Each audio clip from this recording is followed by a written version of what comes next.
لله نحمده ونستعينه ونستغفره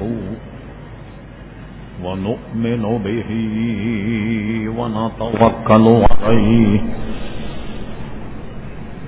ونعوذ بالله من شرور أنفسنا ومن سيئات أعمالنا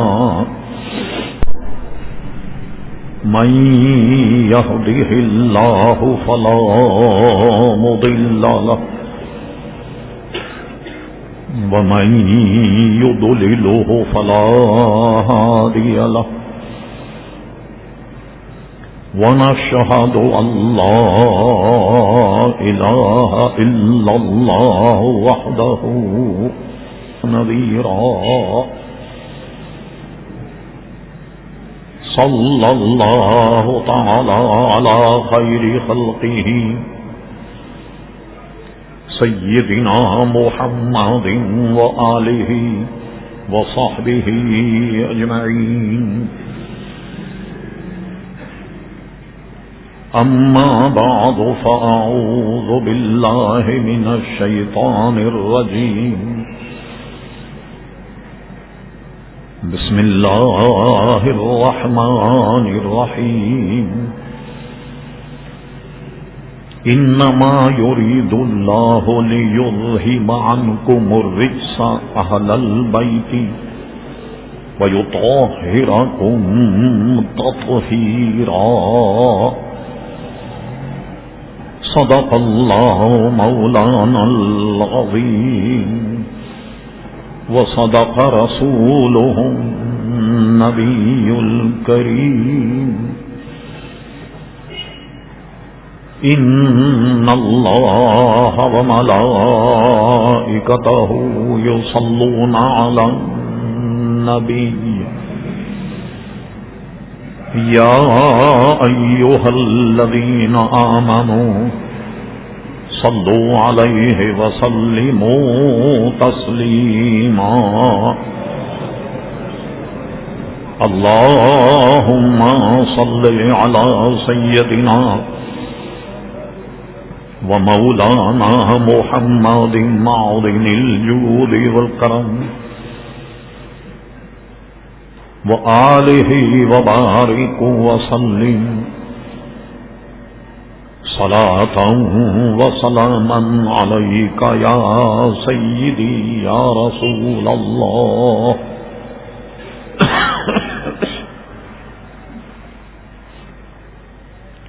محترم حضرات، مختصر حمد و صلات کے بعد اس فقیر حقیر نے آپ حضرات کے سامنے قرآن مجید فرقان حمید کی ایک بہت ہی مشہور اور معروف آیت مقدسہ تلاوت کرنے کا شرف حاصل کیا۔ قبل اس کے کچھ عرض کیا جائے، اللہ تبارک و تعالیٰ سے دعا ہے کہ وہ اپنے پیارے حبیب لبیب نبی کریم رؤوف الرحیم علیہ افضل الصلاۃ و تسلیم کے صدقے و طفیل مجھے حق کہنے کی توفیق عطا فرما۔ ہم تمام حاضرین کو اللہ تبارک و تعالی حق سن کر حق کو قبول کرنے کی اور اس پر عمل کرنے کی توفیق عطا فرما۔ آپ کے علم ہے کہ محرم الحرام شروع ہو چکا۔ اس مہینے کے بہت ہی فضائل اور مناقب، خصوصاً 10 محرم یوم عاشورہ،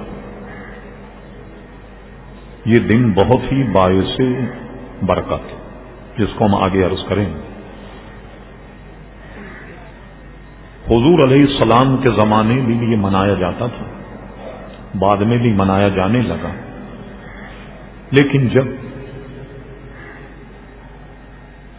حضرت امام حسین رضی اللہ تعالی عنہ 10 محرم یوم عاشورہ کو اپنے 72 یا 82 ساتھیوں کے ساتھ کربلا کے میدان میں شہید ہوئے، تو اس وقت سے تمام مسلمانوں نے محرم الحرام شریف امام حسین رضی اللہ عنہ کی یاد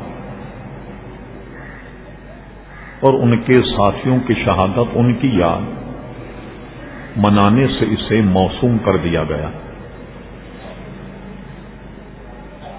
مختلف مذہب کے لوگ تو کسی اور انداز میں مناتے ہیں، مگر ہم اہل سنت و جماعت ان کی شان یا ان کی سیرت بیان کر کے ان کے لیے ایصال ثواب یا قرآن خوانی یا ان کے ایصال ثواب کے لیے پانی یا شربت پلا کر اس طریقے سے ان کی یاد مناتے ہیں۔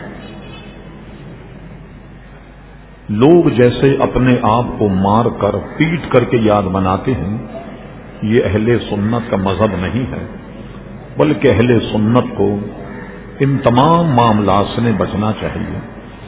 ہماری یہاں ماتم، تعزیہ داری، بلکہ ہمارے علماء نے یہ بھی لکھا کہ رمضان میں مختلف فرقے، جس کا وقت نہیں کہ میں تفصیل بیان کروں، ایک فرقہ محرم میں ہرے کپڑے پہنتا جان کر، ایک فرقہ لال کپڑے پہنتا جو خارج، ایک فرقہ سیاہ کپڑے پہنتا۔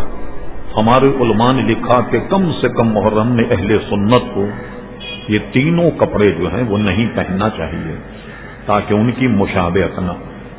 اور ہم امام حسین رضی اللہ عنہ کی ایصال ثواب اور ان کی شان بیان کر کے یاد مناتے ہیں۔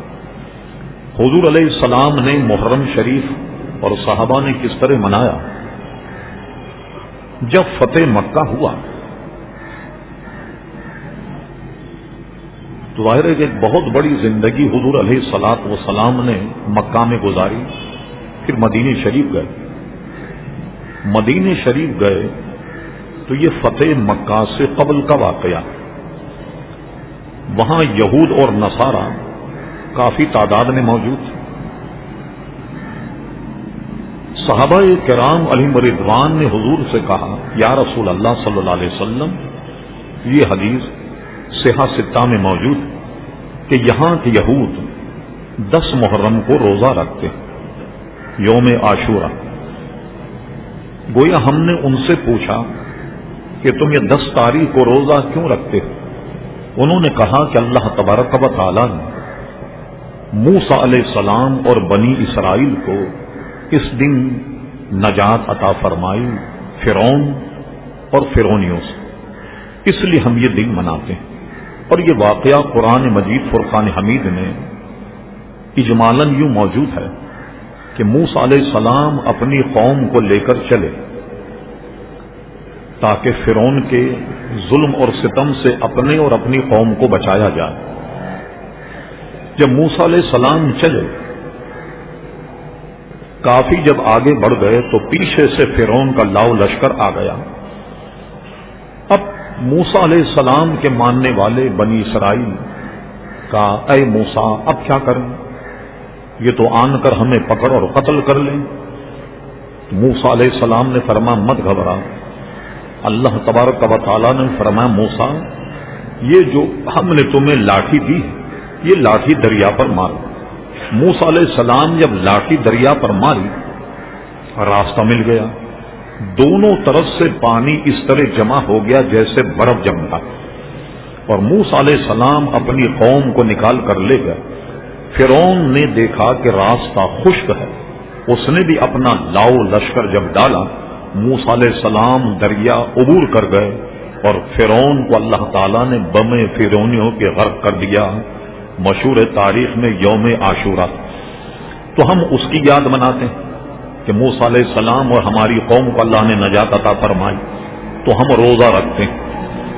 تو حضور فرماتے کہ توبہ توبہ، ہم لوگ تو روزہ نہیں رکھیں گے اس لیے کہ ہمارے یہاں تو یاد منانا ہی منع، کسی بھی قسم کی کوئی دن منانا ہی ہمارے یہاں منع، سفر منع فرما۔ جیسے آج کل عید میلاد النبی یا کوئی دن ہم منائیں یا 11ویں منائیں یا کچھ منائیں، لوگ کہتے ہیں دن منانا جائز نہیں، یہ تو بدعت۔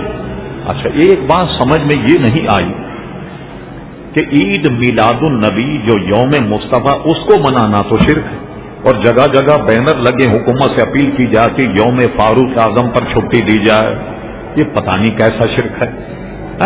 یہ وہ ہے کہ جو ہم کریں تو شرک ہے، اور پورے کراچی میں پوسٹر لگے ہیں کہ یوم فاروق ہے، یکم محرم کو چھٹی کی جائے، اس لیے کہ اس میں یوم فاروق اعظم منایا جائے۔ کیا ادا ہے ماشاءاللہ، میلاد النبی یوم مصطفیٰ منانا تو شرک اور بدعت ہے، مگر یوم فاروق اعظم جو ہے وہ گورنمنٹ سے کہا جا رہا ہے کہ اس کی چھٹی دی جائے۔ اللہ اکبر۔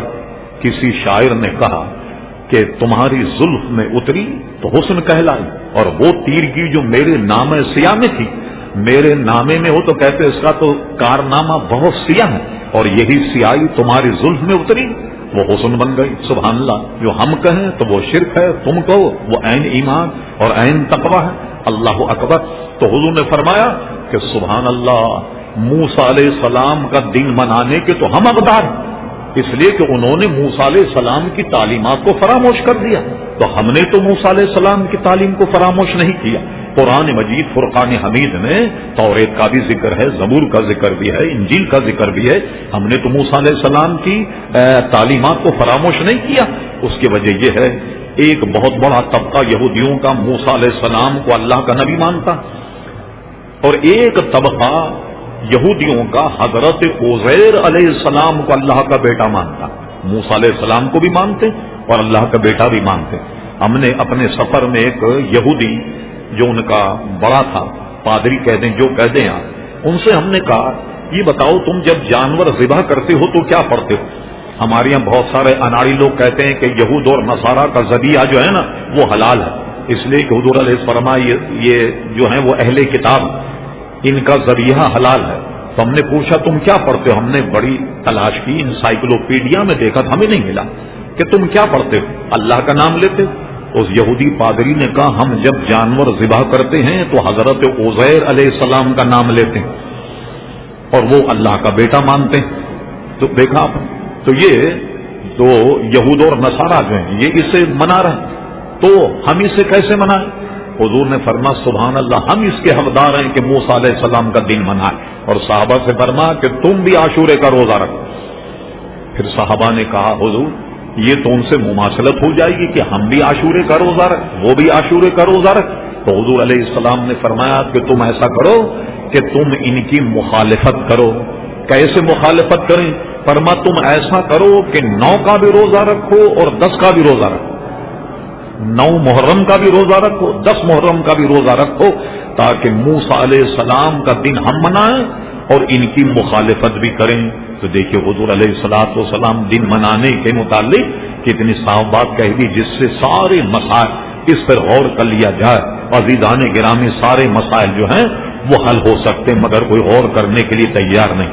چلیے، ایک محرم شریف کا مہینہ یہ ایسا ہے کہ اس میں یوم عاشورہ کی بہت بڑی عزیزان گرامی فضیلت ہے۔ اب آئیے ہم اہل سنت جماعت اسے مناتے ہیں، امام حسین کے یاد ایصال ثواب کے طور پر بھی، اور اہل سنت اس دن روزہ بھی رکھتے ہیں۔ مگر یہ مسئلہ یہاں ضمناً سن لیں آپ کے سوال کرنے سے پہلے، اگر کوئی شخص 9 محرم کا روزہ نہ رکھ سکے، 10 کا بھی اگر وہ روزہ رکھ لے تو بہت اچھی بات۔ ایک یہ بھی بات سن لی، مگر جس کے ذمے فرائض ہوں، جیسے ایک صاحب نے خدا نہ کرے 20 سال کی عمر میں روزہ رکھنا شروع کیا، 12 سال میں وہ بالغ ہوئے، تو 8 سال کے روزے تو ان پر رہے فرض یا نہیں؟ تو ہر ایسا آدمی جس کے ذمے فرض روزے ہوں، وہ چاہے شوال میں رکھے، محرم میں رکھے، ربیع الاول شریف میں رکھے، ہر روزے میں یہ نیت کرے کہ اللہ تعالیٰ میں روزے کی نیت کرتا ہوں، وہ روزہ جو میرا زندگی کا پہلے قضا ہوا وہ ادا کرنے کی نیت کرتا ہوں، یہ روزہ رکھے۔ تو اس میں جب تک فرائض ادا نہیں کرے گا اس وقت اس کا نفل کا ثواب نہیں ملے گا۔ جو بھی روزہ فرض کے علاوہ آپ رکھیں اس میں اپنے قضا روزے کی نیت کریے بھی کہ جو میرا پہلے قضا ہوا میں وہ ادا کرنے کی نیت کرتا ہوں۔ اس طریقے سے آپ 9 کا بھی رکھیں 10 کا بھی رکھیں پورے 10 دن آپ رکھیے الحمدللہ اس کا ثواب جو ہے وہ ملتا رہے گا. تو پہلے سے یہ دن معزز اور مکرم ہے. لیکن جب حضرت امام حسین شہید ہوئے تو دنیا بھر میں امام حسین رضی اللہ عنہ کی یاد شہداء کربلا کی یاد جو ہے وہ دنیا بھر میں منائی جانے لگی. اب آئیے اس وضاحت کے بعد تھوڑی سی وضاحت یہ اپنے اہل خانہ اپنے بال بچوں کو اس سے بچائیے. تعزیہ داری سے دیکھنے سے وہاں جانے سے میں اس لیے عرض کر رہا ہوں کہ ہمارے علماء نے تعزیہ داری کے خلاف سب سے پہلے ہندوستان میں علامہ فضل رسول بدایون جو اعلی حضرت سے پہلے کے بزرگ گزرے ہیں انہوں نے بھی اس پہ رسالہ لکھا کہ تعزیہ داری ہم اہل سنت کو جائے. سب سے زیادہ تعزیہ داری بریلی شریف میں ہوتی ہے. آپ کو تعجب ہوگا اعلی حضرت کا فتویٰ موجود کہ جناب تعزیہ داری اہل سنت کے لیے جائز نہیں. پھر اس کے بعد تعزیوں سے منتیں مانگنا خصوصاً ہمارے تو لوگ امام بارگاہوں میں چلے جاتے ہیں امام باڑے میں چلے جاتے ہیں وہاں تعزیوں منت مانگتے ہیں. یہ ساری چیزیں ہمارے لیے عزیزان گرامی ناجائز ہیں. اچھا پھر یہ کہ تعزیے سے منت مانگ رہے ہیں بچہ مانگ رہے ہیں بیٹی مانگ رہے ہیں روزی مانگ رہے ہیں روزگار مانگ رہے ہیں. اچھا 10 تاریخ کو وہ تعزیہ جو سب کچھ آپ کو دیتا اس کو لے جا کر کے تو تاڑ کر کے سمندر میں ڈال دیتے ہیں. یہ لیجیے صاحب یہ تھا وہ جس سے آپ مانگ رہے. یہ سب اہل سنت کے نزدیک جو ہے وہ منع. خود اہل سنت و جماعت تعزیہ داری ان کے جلوس میں جانا چھوڑ دیں آپ دیکھیے کہ کتنی تعداد ہے. یہ سب پتہ لگ جائے گا. یہ ساری چیزیں ہمارے یہاں عزیزان گرامی ممنوع ہیں. یہ اپنے آپ کو بھی بچائیے اہل خانہ کو بھی بچائیے بال بچوں کو بھی بچائیے. اس قسم کے تمام معاملات میں ہم دخل نہیں دیں. ہاں عبادت کریں امام حسین کو اہل بیت کے لیے ایصال ثواب کریں. اب آئیے جو آیت میں نے پڑھی ارشاد باری تعالیٰ ہوا انما یرید اللہ لیذھب عنکم الرجس اہل البیت ویطہرکم تطہیرا. اور فرمائیے شان اہل بیت اللہ تبارک و تعالیٰ یہ ارادہ رکھتا ہے اے اہل بیت نبوت اے نبی علیہ السلام کے گھر والوں تمہیں پاک کرنے کا اور خوب ستھرا کرنے کا اللہ تبارک و تعالیٰ ارادہ رکھتا ہے. اب اس کا سیاق و سباق اور خدا نہ خواستہ جو اعتراض اس پر وارد ہوا اس کا تھوڑا سا ازالہ. کیا یہ انما یرید اللہ لیذھب عنکم الرجس اللہ تعالیٰ ارادہ رکھتا ہے تم سے ناپاکی رجس کو دور کرنے کا. کیا اہل بیت میں کوئی ناپاکی تھی جسے دور کرنے کا اللہ تبارک و تعالیٰ ارادہ فرما رہا؟ نہیں.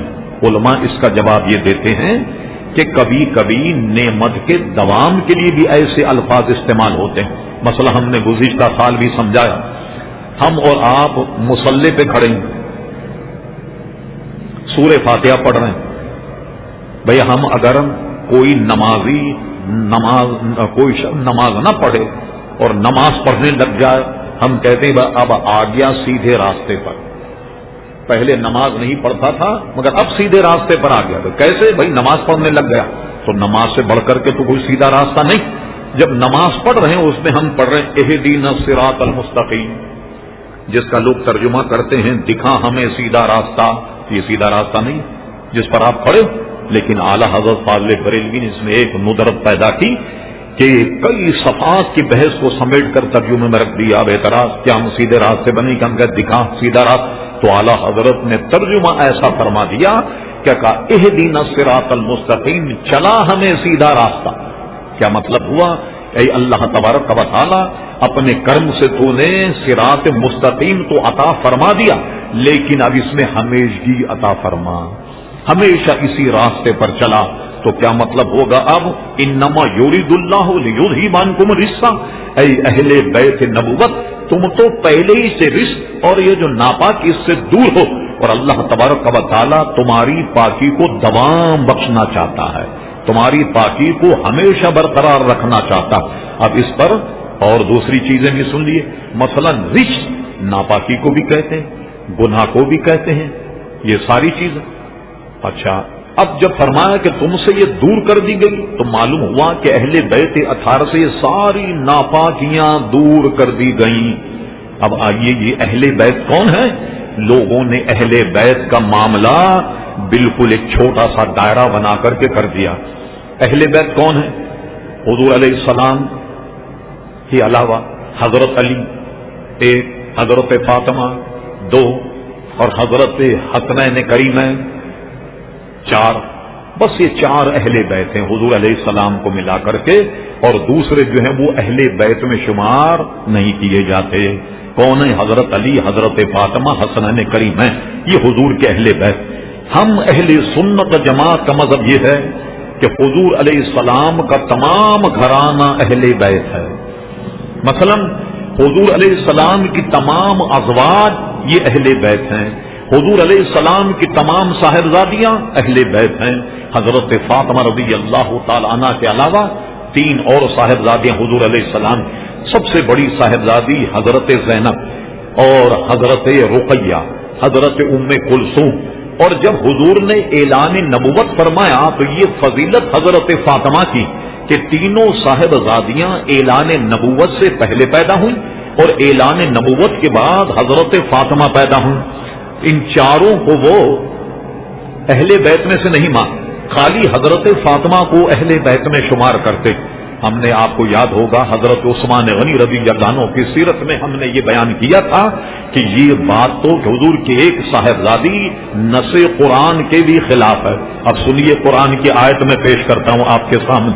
ارشاد باری تعالیٰ، یا ایھا النبی، اے میرے نبی صلی اللہ علیہ وسلم، قل لی ازواجکا، یہ بات تم اپنی تمام بیویوں سے کہہ دو، وہ بناتکا، اور اپنی تمام بیٹیوں سے کہہ دو.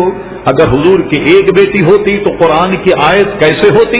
یا ایھا النبی قل لی ازواجکا، اپنی تمام ازواج سے کہہ دو، وہ بنت کا، آپ کی ایک بیٹی ہے وہ بنت کا، اپنی بیٹی سے کہہ دیں. فرما وہ بناتکا، تو اپنی بیٹیوں سے کہہ دو. تو یہ بات ان کی قرآن مجید فرقان حمید کے بھی خلاف. تو حضور کی چاروں صاحبزادیاں اہل بیت میں، حضور کی تمام ازواج اہل بیت میں. اور اس کے بعد فرمایا کہ آل عقیل، آل عباس، یہ سب بھی اس معنی کر اہل بیت میں ہیں کہ یہ سب کے سب ہاشمی ہیں. اور علماء نے فرمایا کہ وہ سارے حضرات اہل بیت میں شامل ہیں جن پر صدقہ حرام ہو. تو صدقہ کس پر حرام ہوگا؟ سیدوں پر، اہل بیت پر اور ہاشمی پر. مثال کے طور پر ایک حدیث ہم بیان کرتے، ضمناً زکوٰۃ کے مال کے طور پر کھجوریں آئیں اور کھجوروں کا ڈھیر لگا ہوا تھا. امام حسن بہت چھوٹے تھے، جیسے بچے کھیلتے یہ ایسے کھیلتے ہوئے آئے. انہوں نے کیا کیا؟ ایک کھجور اٹھائی اور اپنے منہ میں ڈال لی. امام حسن رضی اللہ عنہ، حضور علیہ الصلوۃ والسلام نے دیکھا، فوراً آپ نے تنبیہ فرمائی، وہ کھجور ان کے منہ سے نکال دی اور فرمایا کہ یہ مال کا میل ہے، گویا تمہارے لیے جائز نہیں.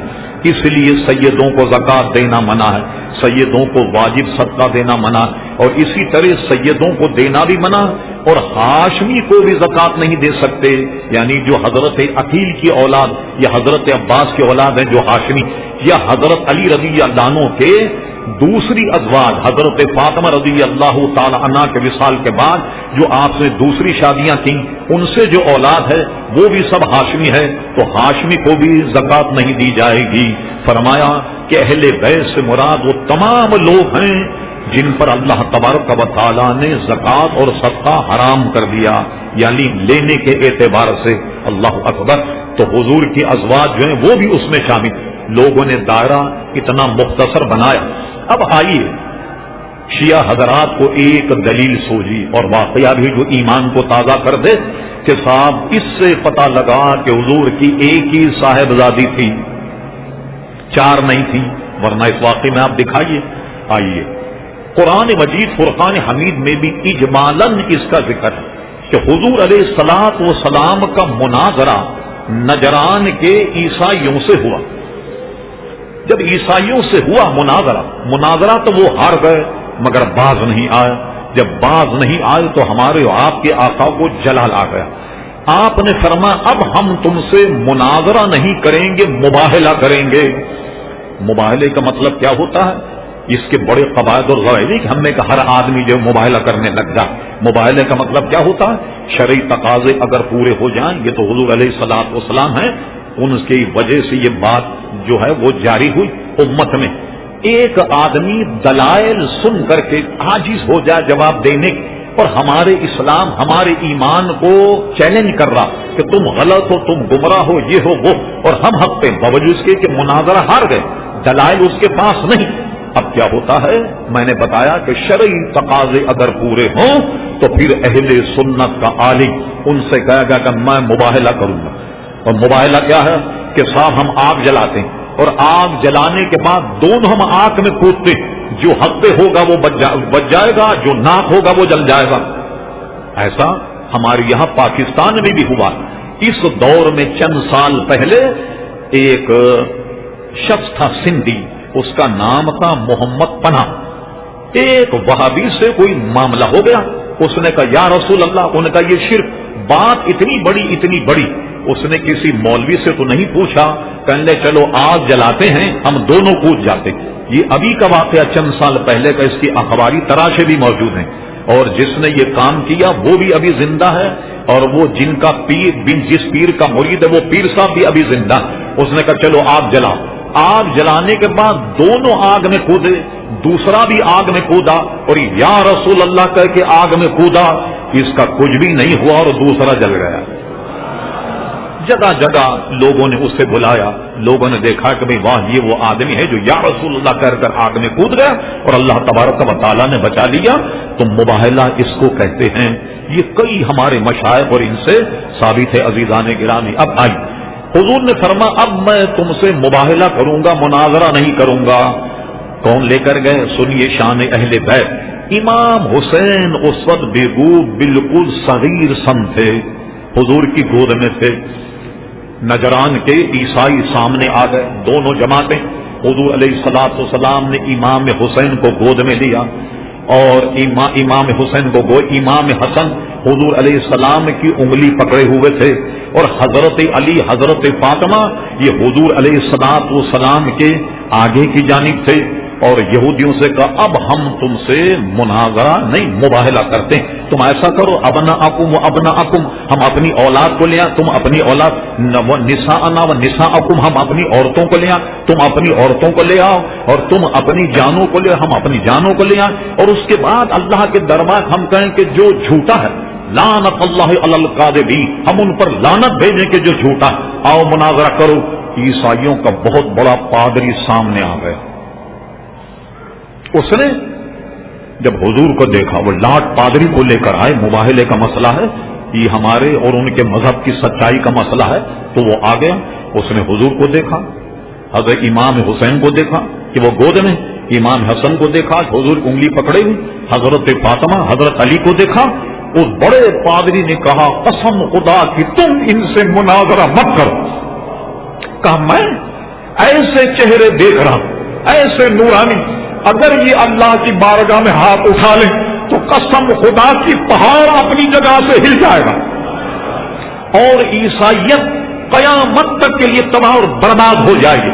تم سب کے سب برباد ہو جاؤ، تم سب کے سب جو ہے وہ ختم ہو جاؤ گے. خدا کے لیے ان سے مناظرہ مت کرو. اور حضور نے فرمایا ان سب سے کہ میں جب ہاتھ اٹھا کر دعا کروں گا تم سب کے سب آمین کہنا. کیا مطلب ہوا؟ میں ان کی تباہی اور بربادی کا، یہ اسلام کی حقانیت جاننا چاہتے ہیں، یہ مجھے یہ جاننا چاہتے ہیں میں اللہ کا رسول ہوں، تو اب میں ان کے لیے دعا کروں گا ان کے خلاف، اور تم آمین کہنا. اس پادری نے کہا خبردار ان کے منہ مت لگو، اگر انہوں نے کہیں دعا کر دی تو پہاڑوں کو اپنی جگہ سے ہلا دیں گے. اور اس کے بعد انہوں نے کہا نہیں، ہم اپنی شکست تسلیم کرتے ہیں. مذہب تو کہا تھی، اپنا اس مذہب تو نہیں چھوڑیں، کوئی آدھی مذہب نہیں چھوڑ، ہم اپنا مذہب تو نہیں چھوڑیں گے، مگر ہم آپ کا جزیہ تسلیم کرتے ہیں. کیا مطلب ہوا کہ جب مسلمان اور کافر سامنے آ جائیں اور مٹبھیڑ دونوں میں ہو جائے تو دو باتیں، شکست کھانے کے بعد یا تو مسلمان ہو جائیں، کلمہ پڑھ لیں، اب مسلمان ہاتھ روک لیں، انہیں قتل نہیں کریں، اور کلمہ نہیں پڑھیں، ایک اسلامی ٹیکس ہے جس کو جزیہ کہتے ہیں. پھر وہ کیا کرے کہ قوم ہماری اطاعت قبول کر لے، حضور کی اطاعت قبول کرنے کے بعد جزیہ دے. جب وہ جزیہ دے گا اب اس کو رہنے کا حق حاصل ہو گیا. کہ ہم جزیہ دیں گے، آپ اپنے مذہب پر قائم رہیں، ہم اپنے مذہب پر قائم رہیں گے.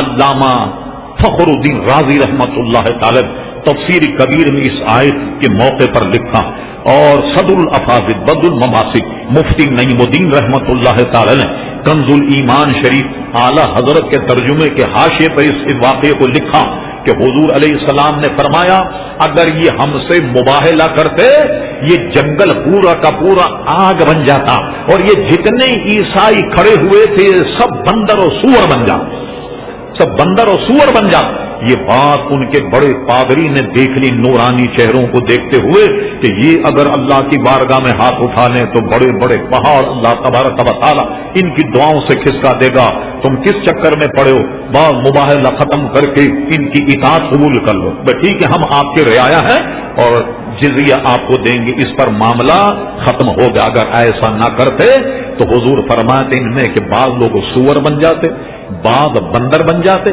اور پورا جنگل آگ سے ان کو اپنے گھیرے میں لے کر سب کے سب تباہ اور برباد ہو جاتے۔ یہ دیکھا اپنے اہل بیت اطہار کی شان، اپنے تو اپنے دوسرے بھی گواہی دے رہے ہیں کہ وہ نورانی چہرے ہیں کہ جب اللہ کی بارگاہ میں ہاتھ اٹھا لے تو اللہ تبارک و تعالی اسے رد نہیں کرے گا۔ اب آئیے اس پر ایک اعتراض واقع ہوا، مولانا ابھی آپ 10 منٹ پہلے یہ کہہ چکے کہ حضور علیہ السلام کی 4 صاحبزادیاں ہیں، تو مباہلے میں جب حضور علیہ السلام آئے تو حضرت زینب کو کیوں نہیں لائے، حضرت رقیہ کو کیوں نہیں لائے، حضرت ام کلثوم کو کیوں نہیں لائے؟ اس سے پتہ لگا کہ یہ ان کی صاحبزادیاں نہیں تھیں، اس لیے حضور علیہ السلام نے صرف حضرت فاطمہ کو لیا۔ عزیزان گرامی، جو مناظر ہو یا جو عالم ہو، مفتی ہو، تمام کتب کے علاوہ تاریخ پر بھی اس کی نظر بڑی گہری ہونی چاہیے۔ یہ نہیں کہتا کہ میری نظر گہری ہے، ہم تو جو کتابوں میں پڑھتے ہیں آپ کو سنا دیں، اس کی نظر بڑی گہری ہونا چاہیے۔ یہ دیکھیے، یہ دیتے ہیں دھوکہ بازی گر کھلا، یہ کتنا بڑا دھوکہ دیا ہے آپ نے۔ یہ صاحب ان کو کیوں نہیں لائے حضور علیہ السلام؟ اس کا مطلب وہ اہل بیت نہیں، اور ہمارا دعوی کو اہل بیت تھے۔ اب سنیے تفصیل، آپ نے گزشتہ سے گزشتہ جمعہ حضرت عثمان غنی رضی اللہ عنہ پر سیرت ہم نے بیان کی، تو آپ نے سنا کہ حضرت رقیہ کا انتقال کب ہوا؟ کہ جب جنگ بدر، غزوہ بدر کے بعد حضور نے بدر کا معرکہ سر کر لیا، اور قاصد جب آتا ہے مدینہ شریف میں کہ الحمدللہ غزوہ بدر ہم نے سر کر لیا، یہ وہ وقت تھا کہ جس میں حضرت رقیہ کو قبر میں اتارا جا رہا تھا، ان کا وصال ہو گیا۔ یہ کون سی ہجری میں ہوا؟ حضرت رقیہ کا انتقال ہوا 2 ہجری میں۔ آئے خیال شریف، حضرت زینب جو حضور کی سب سے بیٹی تھی، جو حضرت ابو العاص کے نکاح میں، جیسے کہ شیخ محقق شاہ عبدالحق محدث دہلوی رحمۃ اللہ علیہ مدارج النبوت میں اہل سنت کا مطلب ظاہر کیا، وہ حضرت ابو العاص کے نکاح میں ان کی بھی کچھ اولادیں تھیں۔ مشکاۃ شریف کتاب الصلاۃ میں ایک حدیث آتی ہے کہ حضور نے دوران نماز ایک صاحبزادی کو اپنے گود میں لے لیا تھا، وہ تھی امامہ۔ یہ امامہ جو ہیں یہ حضرت زینب کے وطن سے تھیں، اور حضرت زینب کے شوہر ابو العاص تھے۔ ان کا انتقال کب ہوا؟ ان کا انتقال ہوا 8 ہجری میں۔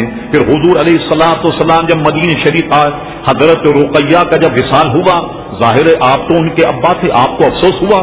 حضرت عثمان کو یہ افسوس ہوا کہ ان کی زوجہ کا انتقال ہوا، اور اس کے ساتھ ہی ساتھ انہیں یہ افسوس بھی ہوا کہ نبی کریم علیہ السلام سے جو میرا رشتہ تھا وہ منقطع ہو گیا، کہ حضور کی صاحبزادی میرے نکاح میں وہ بہت ہی افسردہ تھے۔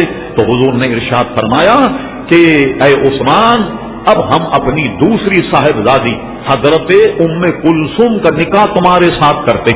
خاتم الحفاظ امام جلال الدین سیوطی رحمۃ اللہ علیہ تاریخ الخلفاء میں نقل فرما، اس کے مان بعد یہ حدیث نقل فرمائی کہ عثمان کو یا تمہارا مقام ہمارے دربار میں اتنا بلند اور بالا، تمہارے نبی کی 40 بیٹیاں ہوتی، وہ یہ کے بعد دیگر ان کا انتقال ہوتا رہتا، تو میں 40 کی 40 بیٹیاں تمہارے نکاح میں دے دیتا۔ یہ حضرت عثمان رضی اللہ عنہ کی شان ہے۔ تب آئیے، حضرت ام کلثوم سے حضرت عثمان کا نکاح ہوا۔ حضرت عثمان کا جب ام کلثوم سے نکاح ہوا، ان کا وصال ہوا 9 ہجری کو۔ لیجئے، یہ 3 صاحبزادیاں، ایک کا وصال 2 ہجری کو ہوا، ایک کا وصال 8 ہجری کو ہوا، ایک کا وصال 9 ہجری کو ہوا۔ اور یہ ہماری تاریخ دیکھیں اور خود ان کی کتابوں میں بھی تاریخ دیکھیں کہ نجران کے عیسائیوں سے حضور کا مناظرہ 10 ہجری کو ہوا. حضور کا مناظرہ 10 ہجری کو ہوا. 10 ہجری کو حضور علیہ السلام نے مباہلے کی، ان کو جناب دعوت دی کہ آؤ ہم اور تم مباہلہ کرتے ہیں. یہ کب ہوا؟ 10 ہجری کو. اب پوچھیں خدا کے بندے، عقل کے ناخن لو، کیا حضور اپنی صاحبزادیوں قبر سے اٹھا کر کے لے کر آتے؟ تو یہ تو موجود ہی نہیں. لہذا تمہارا اعتراض بالکل لغو اور بالکل بیکار کہ حضور علیہ السلام کی اگر وہ صاحبزادیاں ہوتی تو آپ انہیں مباہلے میں کیوں نہیں لے کر آئے؟ اور اس لیے کہ ان کا وصال ہو چکا، اور حضور کی آخری صاحبزادی ام کلثوم 9 ہجری کو ان کا وصال، اور یہ مناظرہ، یہ مباہلہ جو ہوا یا ہونے والا تھا مباہلہ، یہ 10 ہجری کو ہوا. بات بالکل صاف ہو جاتی ہے، یہ سارا کا سارا گھرانہ نبی کریم علیہ الصلوۃ والسلام کا اہل ہے. ہاں ان میں سے اللہ تبارک و تعالیٰ نے جنہیں اور دوسروں سے زیادہ نوازا، ان سے ملی جلی حدیث عزیزان گرامی موجود ہیں، ہمیں حدیث کتابوں میں ملتی. حضور علیہ الصلوۃ والسلام، بیٹھ جاؤ بھائی، بیٹھ جاؤ بیٹھ جاؤ، ارے بیٹھ جاؤ وہاں. استغفر اللہ ربی، کون عقل سلیم عطا فرمائے آپ کو؟ لوگوں کے کندھوں کو پھلاننا صحیح نہیں. بس پرچیز دینی ہو تو پہلے دیا کرو، ٹھیک ہے؟ بیٹھ جائیے آرام سے. لوگوں کے کندھے پھیلا کر آگے آنا یہ جائز نہیں ہے، شرن بہت منع ہے، آئندہ خیال رکھیے گا اس کا. درود شریف. اللہم صلی علی سیدنا مولانا محمد معدن الجود والکرم وعلیہ وبارک وسلم صلاۃ وسلام علیک سیدی یا رسول اللہ.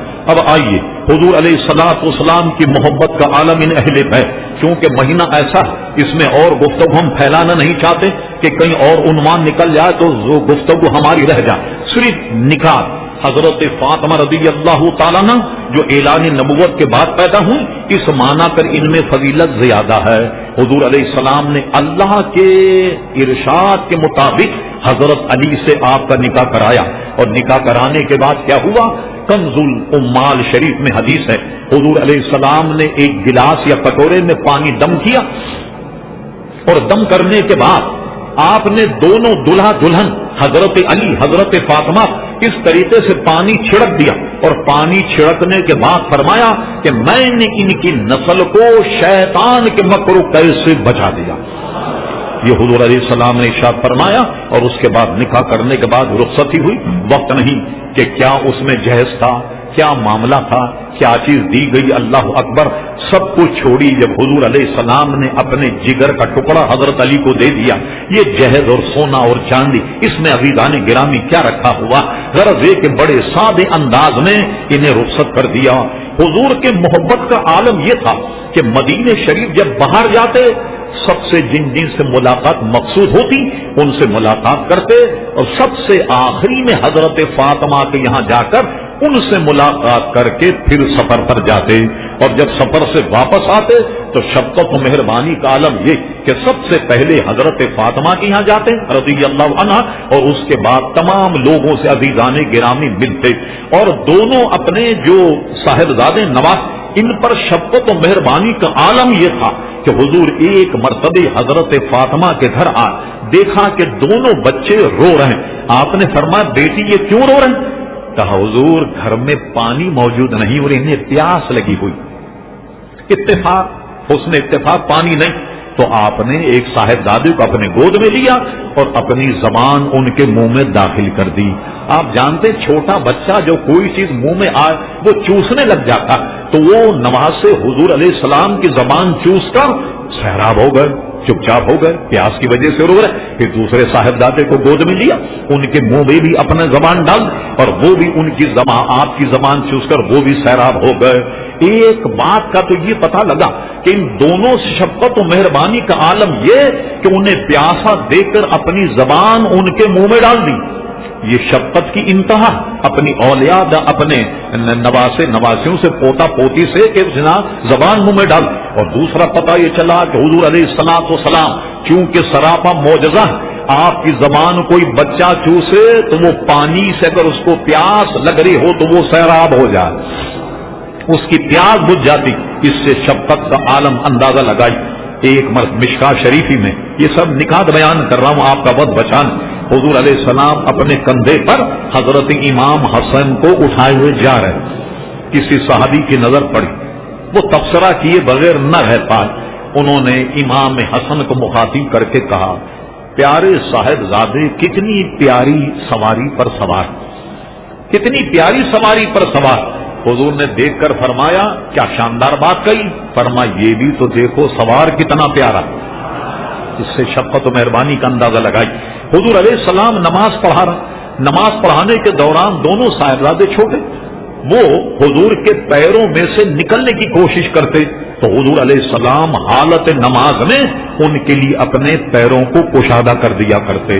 حالت نماز میں کوئی صاحبزادے حضور کے سر پر بیٹھ جاتے اور کوئی صاحبزادے حضور علیہ السلام کے پشت پر سوار ہو جاتے۔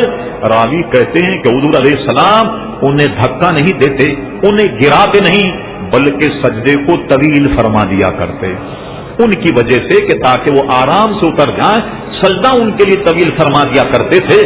یہ ساری باتوں کو آپ سامنے رکھیں تو دیکھیں کہ حضور علیہ السلام کی شفقت و مہربانی کا اپنے ان صاحبزادوں پر عزیزان گرامی کس قدر مہربان تھے نبی کریم علیہ السلام۔ اس لیے ہمیں اپنے گھر والوں، ہمارے گھر والوں، اور شروع سے ہمارے یہاں یہ بات چلتی ہے کہ اہل بیت اطہار کا ادب اور احترام کیا جائے، سید کا ہاشمی کا ادب اور احترام کیا جائے عزیزان گرامی۔ اور اس ادب اور احترام میں ہمارے علماء کا کیا مذہب رہا، اسے ہم کبھی عنوان بنا کر گفتگو کریں۔ ہم نے امام اعظم ابو حنیفہ کے احوال میں پڑھا کہ آپ درس دے رہے، اچانک کھڑے ہو جاتے پھر بیٹھ جاتے، اچانک کھڑے ہوتے ہیں پھر بیٹھ جاتے۔ شاگرد سارے پریشان ہیں جو بیٹھے ہوئے، کہا امام صاحب خیریت تو ہے، یہ بار بار اٹھنا بیٹھنا کیسے؟ فرمایا وہ سامنے کچھ بچے کھیل رہے ہیں، اس میں ایک بچہ سید ہے، جب وہ میری طرف دیکھتا ہے تو میں اس کے احترام میں کھڑا ہو جاتا ہوں۔ یہ ہمارے امام جن کی وجہ سے ہم گویا حنفی کہلاتے ہیں، اس قدر ادب اور احترام عزیزان گرامی ہمارے یہاں ہے کہ دوسرے جگہ کہیں آپ کو اتنا احترام اور نہیں ملے گا۔ اور الحمدللہ ہم تو سب سے محبت کرنے والے ہیں، یہ خالی چار سے محبت کریں باقی سب اچھا ایمان لانے والوں کی تعداد کہتی یہ بھی یہ چار ہی ایمان لائے، دوسرے تو بناوٹی طور پر یہ بے ادبی دوسرے لوگوں میں، لیکن الحمدللہ ہم اہل سنت تمام انبیاء کا ادب کرتے ہیں، تمام صحابہ کا ادب کرتے ہیں، تمام اہل بیت کا، تمام اولیاء اعظام، تمام مشائخ، تمام تابعین، سب کا ہم ادب کرتے ہیں۔ اور اس کی وجہ کیا ہے؟ استاد زمن شہین شاہ سخن مولانا حسن فاضل بریلوی رحمت اللہ علیہ ایک مصرے میں ساری بات کہہ دی، فرماتے حسن سنی ہے افراط و تفریط اس سے کیوں کر ہو، حسن سنی ہے افراط و تفریط اس سے کیوں کر ہو کہ ادب کے ساتھ رہتی ہے روش ارباب سنت کی۔ ہم تو ادب والے لوگ ہیں، اللہ تعالی ہم سب کو ادب کی توفیق عطا فرمائے۔ وما علینا الا البلاغ۔